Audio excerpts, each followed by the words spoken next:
कल शाम से rescue operation चल रहा है, उसमें से हम लोगों ने टोटल 88 लोगों को यहाँ से निकाला है।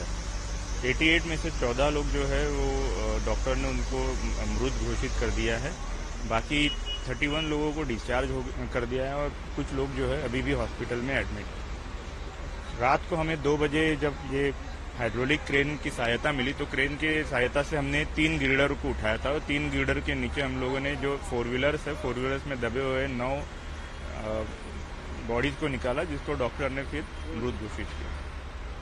सर अभी कितने लोग फंसे हुए रह सकते हैं, इसमें क्या कहना चाहेंगे? अभी 2 गिल्डर जो है हम लोगों ने अभी तक सर्च नहीं किए है। 2 गिल्डर के नीचे कुछ लोग फंसे होने की शक्यता है, मतलब हो सकते हैं।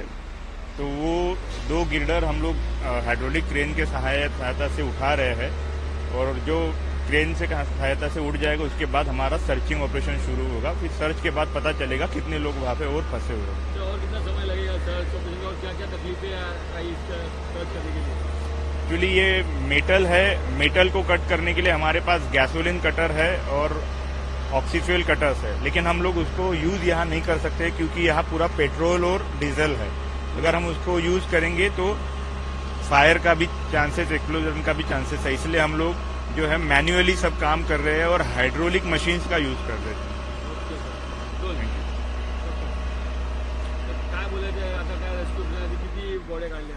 सायंकाळपर्यंतपासून आम्ही इथे टोटल 88 बॉड्या काढलेल्या, 88 लोकांना काढलेल्या आहेत। त्यापैकी 14 जणांचा डॉक्टरांनी त्यांना मृत घोषित केलेला आहे। 31 जणांना डिस्चार्ज केलेला आहे आणि रात्री 2च्या सुमारास आम्ही हायड्रोलिक जॅकच्या सहाय्याने, हायड्रोलिक क्रेनच्या सहाय्याने गिल्डर उचलले आणि त्यानंतर आम्हाला 4 चाकी वाहनांमध्ये काही लोक फसलेले दिसले होते। त्यांना आम्ही 9 लोकांना काढलं। त्या 9 लोकांना मग डॉक्टरांनी मृत घोषित केलं आणि आता आमचे 2 गिल्डर जे आहेत ते सर्च करायचे राहिलेले आहेत। त्याच्या खाली पण काही फसून असल्याची शक्यता आहे।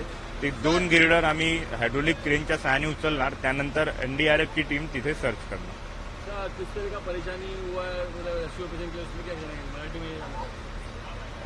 त्रास हाच झाला की याच्यामध्ये आम्ही जे आमचे कटिंग इक्विपमेंट्स आहेत ते यूज करू शकलो नाही, कारण ते इथे पेट्रोल आणि डिझेल असल्यामुळे जे पण आमचे गॅसोलीन बेस्ड कटिंग इक्विपमेंट्स आहेत त्याचा आम्हाला काही फायदा झाला नाही। आम्ही इथे सर्व हायड्रोलिक बेस्ड इक्विपमेंट्स यूज करून राहिलो आणि इथे एनडीआरएफच्या 2 तुकड्या आहेत, एक 28 आणि एक 25 लोकांचे 2 तुकड्या इथे आम्ही काम करून राहिलो। सर आपलं नाव? मी assistant commander Nikhil Mudholkar. English में भी कितने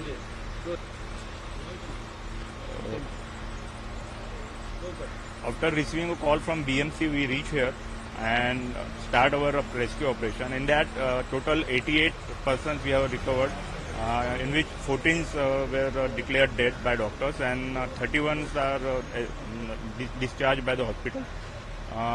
Near about 2 a.m. in the morning, with the help of this hydraulic crane, we searched total 3 girders, and in the 4 wheelers we found 9 people, and after giving to the doctor declared them as a dead.